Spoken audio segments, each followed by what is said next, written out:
우리 사랑하는 성도 여러분, 오늘 저는 다시 한번 여러분들에게 우리 신앙생활에서 성경이 얼마나 중요한지 말씀드리려고 합니다. 우선 여러분들이 먼저 제목부터 이게 미리 마음속에 기억을 하기를 바랍니다.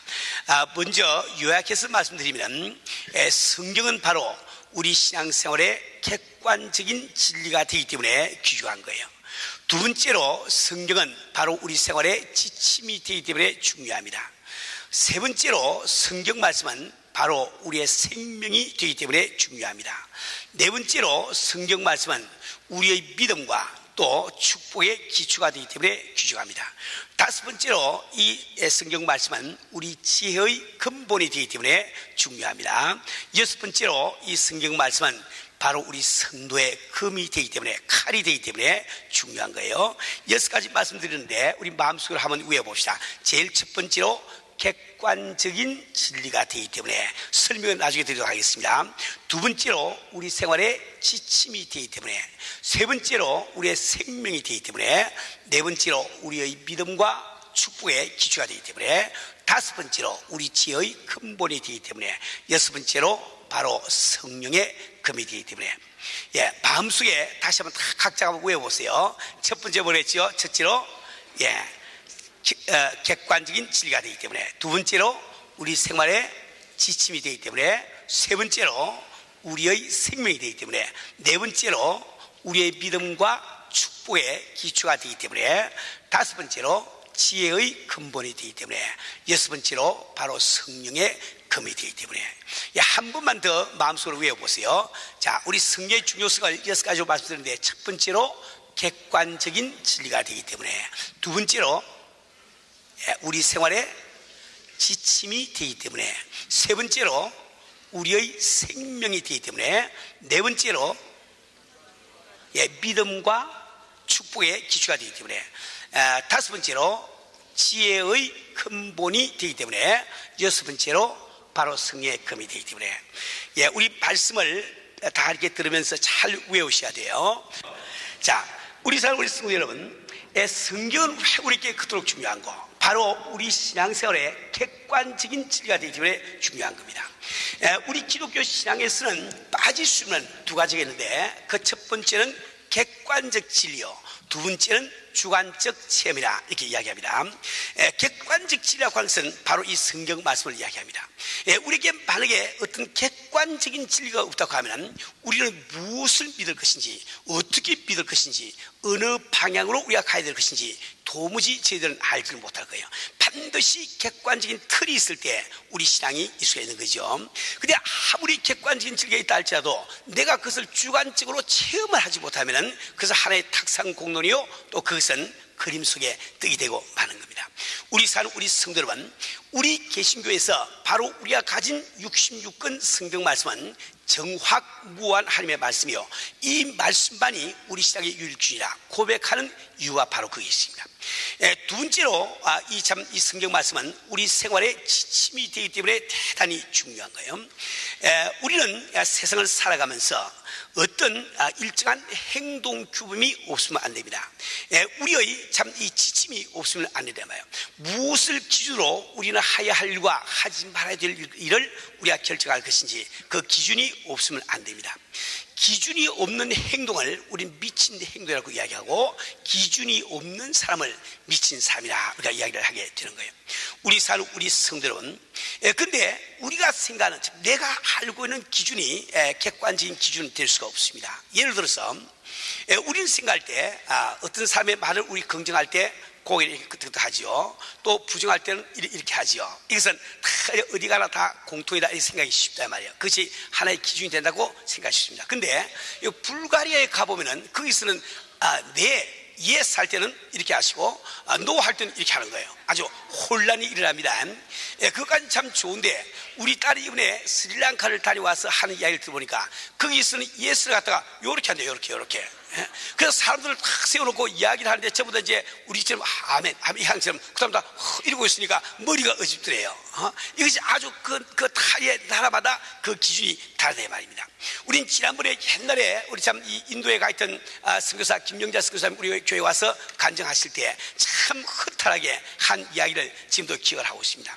우리는 분명히 빨간불이 켜지면 안 가는 것을 기준으로 삼고 있는데 인도에서는 차가 안 가는데 왜 교통방해가 안 건너가고 그냥 쓰이냐 이렇게 본다는 거예요. 그러니까 그곳에서는 빨간불이지만은 차가 없을 때 안 건너가는 것이 악이 되어버리고 마는 것이요, 우리 사회에서는 빨간불에 차가 없대도 건너가면 악이 되고 만다 말이에요. 우리 사는 우리 성도 여러분, 우리가 세상을 살아가면서 우리 무엇을 기준으로 살아갈 수 있을까요? 그것은 바로 이 성경 말씀, 이 성경 말씀만이 우리의 유일한 길잡이요 참 인류의 등불이 되는 겁니다. 그래서 시편 119편 105절 말씀에도 다음과 같은 기록이 있습니다. 주의 말씀은 내 발의 등이요 내 길의 빛이다. 우리가 교회를 다니면서 성경을 읽지 않고 성경을 알지 못하면 우리는 불을 켜지 않고 깜깜한 밤을 가는 삶과 똑같이 대단히 위험한 길을 가야 되는 거예요. 세 번째로 이 성경 말씀은 그대로 우리의 생명이 됨을 이 성경 말씀하고 있습니다. 이때 생명이라고 하는 것은 바로 육신의 생명을 이야기하는 것이 아니에요. 하나님의 말씀이 없더라도 육신으로 태어나서 생명 유지가 할 수 있단 말이에요. 이 생명이라고 하는 것은 하나님과 더불어 살 수 있는 영생을 이야기를 하는 겁니다. 여러분들이 요한복음 1장 1절부터 3절 사이를 보시게 되면 그는 말씀에 관한 얘기가 다음과 같이 나와 있습니다. 태초에 말씀이 계시냐, 이 말씀이 하나님과 함께 계시니 이 말씀이 곧 하나님이시니라. 그가 태초에 하나님과 함께 계시고 만물이 그로 말미암아 지은 바 되었으니 지은 것이 하나도 그가 없이는 된 것입니다. 말씀에 관한 이야기를 하고 있거든요. 그래서 사제에 넘어가 보면 그 안에 생명이 있으니 이 생명은 3대 빛이라. 그 안은 무엇 안을 이야기하고 말씀 안을 이야기하는 거예요. 그 하나님의 말씀 속에 생명이 있음을 성경은 말씀을 하고 있습니다. 우리 참 하나님께서 아담 이브에게 선악과를 따먹지 마라 그 말씀을 주실 때 그 아담 이브는 그 말씀을 받지 않고 그것을 이렇게 부정함으로 말미암아 타락한 것을 우리는 잘 알고 있습니다. 오늘 이 시간도 마찬가지로 우리 성경 말씀은 예수를 믿으라고 말씀하고 있습니다. 그 말씀을 예스 아멘 하고 받아들이면 바로 생명이 된 것이 되는 것이요, 나는 못 믿겠습니다 하면 하는 수 없이 지옥에 들 수밖에 없는 거죠. 우리 사는 우리 성도 여러분, 우리 이 성경 자체가 바로 우리의 생명이라는 것을 알아야 됩니다. 우리 성도들이 신앙생활을 할 때 정말 영적인 생활을 하기 위해서는, 영적인 생명을 유지하기 위해서는 반드시 이 말씀이라고 하는 양식을 우리가 먹지 않으면 안 됩니다. 그 다음에 이제 네 번째로 이 성경 말씀은 바로 우리 믿음과 축복의 기초가 된다고 말씀드렸죠. 우리 사는 우리 성도 여러분, 우리 오늘 잘 한번 생각해 봅시다. 우리가 믿음이 없다고 하면 우리 하나님과 더불어 교통을 못합니다. 믿음이 없으면 하나님의 축복과 능력을 우리가 받을 수가 없는 거예요. 그런데 믿음이라고 하는 것은 반드시 대상이 있는 법이에요. 무엇을 믿는단 말이고 그 대상이 있단 말이에요. 그렇죠? 그러니까 우리가 지금 예수를 믿을 때 참 우리가 믿음이라 할 때 그 믿음은 무엇을 대상으로 삼고 있냐 말이에요. 그것은 바로 기록된 하나님의 말씀을 대상으로 삼고 있는 거예요. 이 말씀을 믿는 것을 바로 믿음이라고 부르는 거예요. 그러니까 다시 말하면 우리가 이 말씀이 없이 말씀을 알지 못하고 믿음이라는 것은 마치 내가 옷을 벗어 벽에다가 걸려고 하는데 못이 없는 것과 똑같아. 아무리 걸어도 그건 떨어지게 돼 있는 거예요. 우리가 참 교회를 다니면서 열심히 기도하시고 참 금식하시고 방언도 하시고 이렇게 하시면서 자꾸 시험 들고 넘어지는 이유가 뭘까요? 그것은 여러분이 말씀을 참 모르기 때문에, 말씀을 보지 않기 때문에 그렇단 말입니다.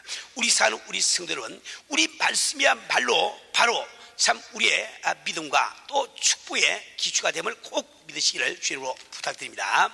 이제 다섯 번째로 이 말씀은 바로 우리 지혜의 근본이라고 말씀드렸어요. 지혜라고 하는 것은 세상을 살아가면서 내가 어떤 사람을 만날 때 그분이 나와 어떤 관계가 있는지, 그분에게 내가 어떤 존재인지, 혹은 내가 어떤 사물을 볼 때 그 사물은 내 생활에 어떤 영향을 미치는지 그 관계를 잘 아는 거예요. 어떤 사건, 어떤 사태가 일어날 때 그것은 내게 무슨 관계인지 이것을 잘 판단하는 사람, 그 사람을 지혜가 있다고 이야기합니다. 우리 사는 우리 성도 여러분, 근데 그 세상 세상을 보는 눈이 올바르지 않으면 안 되는 거예요. 사람을 보는 눈이 올바르지 않으면 안 됩니다. 사물을 보는 눈이 올바르지 않으면 안 됩니다. 사건을 보는 눈이 올바르지 않으면 안 된단 말이에요. 이 성경 말씀은 하나님께서 세상을 보신 눈이에요.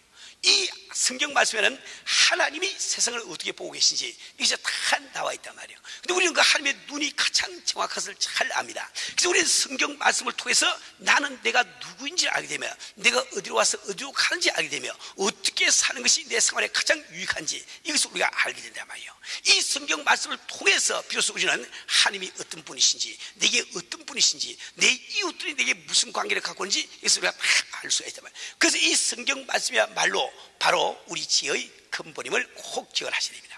우리 성도 여러분, 오늘 여러분들은 이 성경을 읽을 때 주의할 것 6가지를 제가 말씀드리는데, 이것이 중요한 거예요. 꼭 이걸 기억을 해야만 요대로 성경 읽어야 여러분들이 말씀이 정말 이렇게 참 은혜가 되고 축복이 되는 거예요.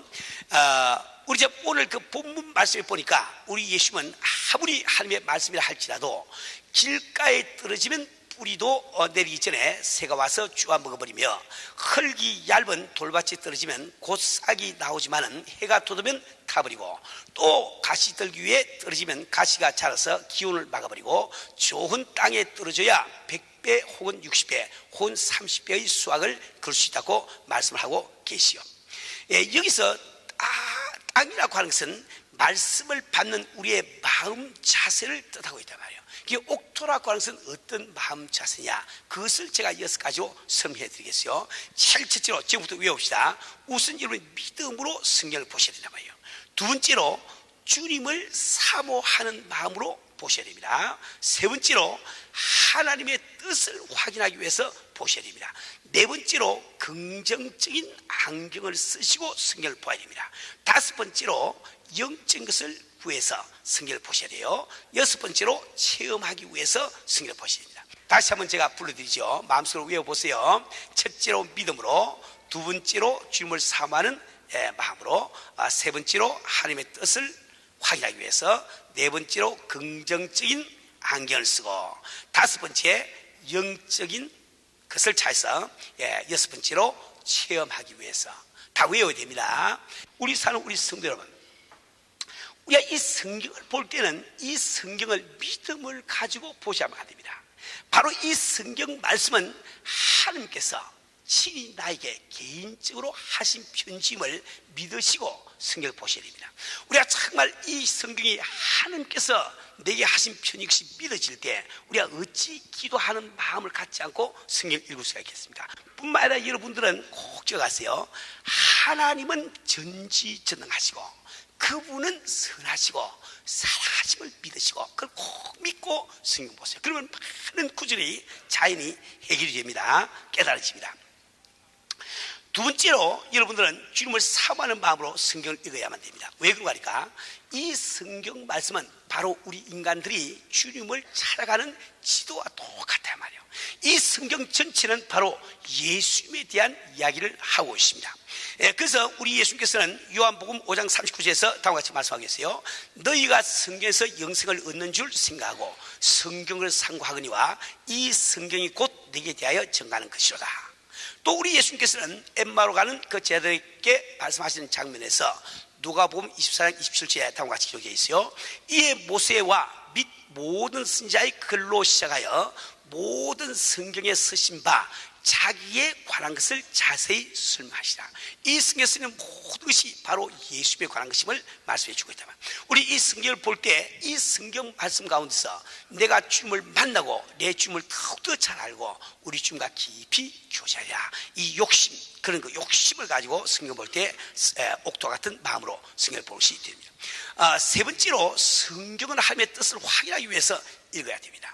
하나님의 뜻을 확인할 수 있는 이 말은 짧게로 성경 읽을 때 내가 평소에 갖고 있던 생각의 옳은 것을 증명할 성경 구절이 어딨나 그렇게 찾지 마세요. 그러면 성경을 잘 못 보는 거예요. 이 성경은 하나님의 말씀으로서 하나님의 뜻을 확인하기 위해서 우리가 성경을 본다. 그래서 여러분들 항상 이 성경을 볼 때 하나님의 뜻을 찾으면서 하나님의 뜻이 어디 있는가, 의도가 무엇인가, 이 말씀을 왜 하셨나, 왜 이런 사건이 기록되어 있나, 그런 그 안경을 쓰시고 성경을 보셔야 되는 거예요. 그런데 우리가 이 성경을 읽어 나갈 때 도무지 깨달아지지 않거나 불합리하게 보이는 성경 구절이나 혹은 또 사건들을 만나게 됩니다. 그때 여러분은 꼭 우리 기억하기를 이사야서 55장 8절 9절에 있는 말씀을 기억하기 바랍니다. 여호와의 말씀에 내 생각은 너희 생각과 다르며 내 길은 너희의 길과 달라서 하늘이 땅보다 높음 같이 내 길은 너희의 길보다 높으며 내 생각은 너희 생각보다 높으리라. 아니, 성경을 읽어서 다 우리 머리로 이해가 될 바에는 그건 인간이 쓴 책이지 어떻게 하나님이 쓰신 책이 되느냐 말이에요. 하나님은 우리보다 높으신 분이기 때문에 안 깨달아지는 것, 불합리하게 보이는 것, 이것이 정상적임을 믿으시고 그냥 성경을 봐야 됩니다.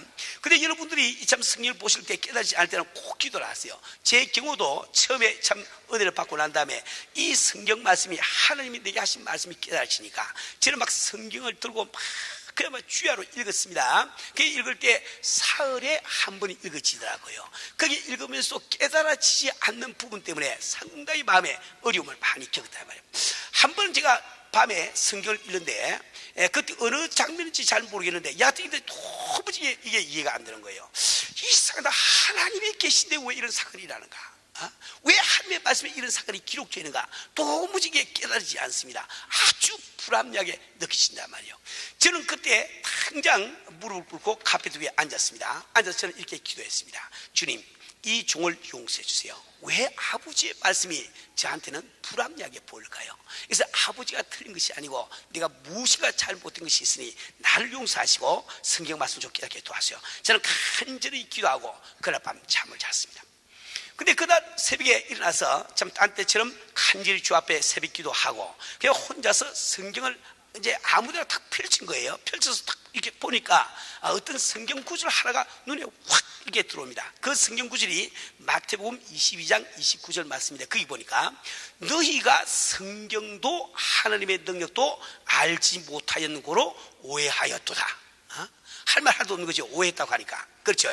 저는 당장 또 무릎 꿇고 주 앞에 눈물을 흘리면서 기도했습니다. 주님, 정말 그렇습니다.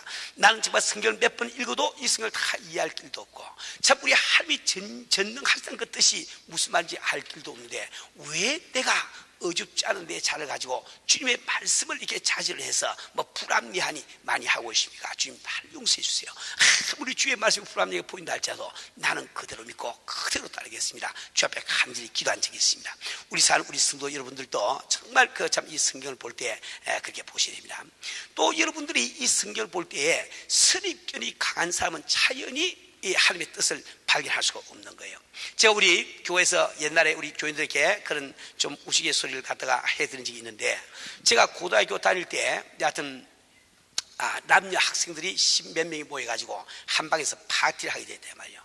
저희들이 어릴 때는 남녀 교제가 전혀 허락이 안 되어 있습니다. 그래서 아주 여학생하고 무슨 손을 잡으면 뭐 전기가 온다 그 정도가 아니고 한 방에 같이 있어 전기가 와, 그런 시대였습니다. 그런데 학생들이 10몇 명이 지금 모여가지고 파티를 하게 됐으니 얼마나 우리가 흥분했겠냐 말이에요. 그런데 뭐 파티할 거니까 할 일이 있어야지. 그래서 과자를 사다 놓고 오차를 끓여놓고 그걸 먹고 마시고 할 때 그것도 좀 몇 번 주스 먹고 나니까 그것도 심심하지 않습니까? 그 어떤 학생이 남학생 이야기를 이거 돌아가면서 노래하자고 말이에요. 그래서 이제 또 심심하니까 한 사람씩 돌아가면서 이제 탁 서서 이제 노래를 불렀단 말이에요. 그 노래가 뭐 잘 부를 리가 있습니까? 곡조도 안 맞고 박자도 틀리고 목소리는 그저 제 목소리처럼 이렇게 돼지 뭐 따는 목소리 같고 말이야. 그러나 할 일이 없으니까 그걸 멍청하게 다 듣고 있는데 그때 어떤 남학생이 이야기했습니다. 이번에 그러지 말고 우리 가운데 제일 예쁜 여학생 노래 시작 그랬더니 한 여학생이 얼굴이 밝게 돼가지고 전 노래 못해 하고 몸을 막 이렇게 틀더라고요. 그래서 우리 그분에게 노래 시켰습니다. 그분은 내가 이 가운데 가장 이쁘다 막 생각이 너무 강하니까 제일 이쁜 학생에게 노래 시작 그 말이 너 노래하라 이거 안 들린단 말이야. 그 선입견이 강하면은 이 성경 말씀이 들어오지 않는 거예요. 무슨 얘기가 있어요? 우리 성도 여러분, 우리 이 성경을 갖다가 읽을 때 하나님의 뜻을 발견하기 위해서 우리가 성경 보면서 자기 선입견을 없애지 않으면 아니라 봐요. 그 다음에 이제 네 번째인가?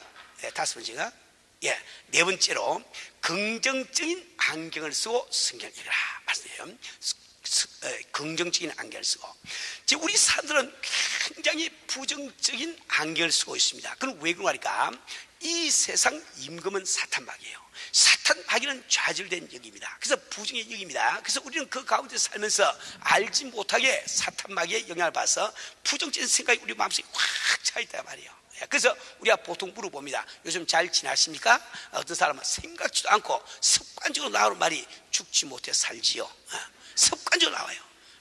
아주 가게 가서 요즘 장사 좀 어떻습니까? 별 수 없습니다. 생각을 안 해보고 그냥 툭툭 나온다고요. 그렇게 우리가 부정적인 생각이 많은 거예요. 근데 이 부정적인 안경을 쓰고 있는 사람은 꼭 성경에서 부정적인 말씀만 딱 발견하는 거예요. 그리고 그 충격을 너무 받아가지고 감각이 마비가 돼서 그 다음부터는 읽어도 뜻이 안 들어온다요 말이에요. 예를 들어서 창세기 22장에 보면 하나님께서 아브라함을 심한 장면이 나오죠. 독자 이삭을 번제로 드리라. 그 부정적인 생각이 있는 사람 그거 딱 보는 순간에 충격을 받습니다. 이야, 이거 예수 잘못 봅니다. 그는 아들까지 죽이겠구나. 이게 충격이 팍 돼서 그때부터 감각이 막 이렇게 마비가 돼서 읽기는 읽는데 뜻을 몰라 전혀 들어오지 않습니다. 그리고 이 성경을 보시면 아브라함에게 독자를 바치라고 명령하신 것으로 성경이 끝나지 않고 아브라함이 그 말씀에 순종해서 갔을 때 이삭도 살려내고 그 다음에 하늘에 있는 별보다 더 많은 땅에 있는 모래보다 더 많은 후손을 약속하고 돌아오지 않습니까? 이 부정적인 안경을 쓰고 있기 때문에 성경을 성대로 보지를 못한다 말이에요. 여러분들이 말라기서 3장 10절 말씀 보면 온전한 11조를 창고에 들여 나의 집에 양식이 있게 하고, 벌써 여러분 부정적인 안경을 쓰고 있는 분들은 처음에 교회 나오실 때 그렇잖아요. 여러분 교회 처음 나올 때 안 믿을 때는 다 부정적인 안경을 쓰고 있는 거예요. 그래서 11조 이야기 딱 나오면은 벌써 충격을 받습니다. 내가 한 달에 지금 7,000불을 700불을 교회에다가 들여놓아? 그러다 이게 살림다 날리겠는데 막 너무 충격을 받아서 그 다음부터는 말이 안 들어옵니다. 읽어도 뜻이 안 들어온 거예요. 그런데 성경을 다시 가만히 읽어보시면 이 성경 말씀은 10의 1조를 드리라고 해서 끝나고 있지 않아. 계속 성경 말씀이 계속 나오고 있습니다. 뭐라고 나와 있습니까? 내가 하늘 문을 열고 너희에게 복을 살 곳이 없도록 붙지 아니하나 보라. 우리 하나님의 결국은 우리에게 살 곳이 없도록 복을 주는 것이 목적인데 그게 눈에 띄지 아니하니까 11조를 못한다 말이에요. 우리 성도는 우리는 이 성경을 볼 때 반드시 긍정적인 안경을 쓰고 성경 보시 알만 됩니다. 그러면 다섯 번째로 영적인 것을 찾아서 구해서 성경을 보셔야 됩니다. 우리 사는 성도 여러분, 이 성경 66권을 다 이렇게 보시면은 이 안에서 거의 여러분이 생각할 수 있는 주제가 다 나옵니다. 근데 한 가지 주제가 다 빠져 있어요. 계절에 대한 이야기는 전혀 나오지 않습니다. 성경 구절에 우리 예수님께서 제 아들과 더불어 갈리로 가시는데 때는 이런 봄이라 참 들에 백화는 만발하고 나비들이 춤을 추는데 이런 말 없지요. 전혀 그런 기록이 없다고요. 전혀 계절에 대한 묘사가 전혀 없다 말이에요. 그건 왜 그럴까요? 그래서 여러분이 창세기 8장 22절을 보면은 그 해답을 얻을 수가 있습니다. 거기 보면은 땅이 있는 동안에는 심음과 거둠과 추위와 더위와 여름과 겨울과 낮과 밤이 쉬지 아니하리라. 계절이라고 하는 것은 이 땅에 속한 거란 말이에요. 이 성경 말씀은 땅에 속한 이야기가 아니고 영적인 이야기이기 때문에 그 계절에 대한 설명이 없다 말이에요.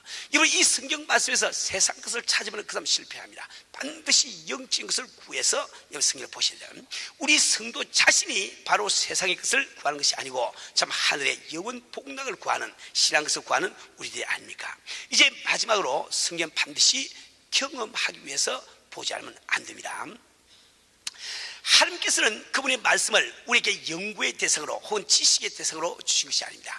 경험하라고 주시다 말이에요. 우리가 참 아무리 성경에 관한 지식을 많이 갖고 있다 할지라도 그 말씀을 체험하지 못한다면 우리에게는 아무런 유익함이 없는 거예요.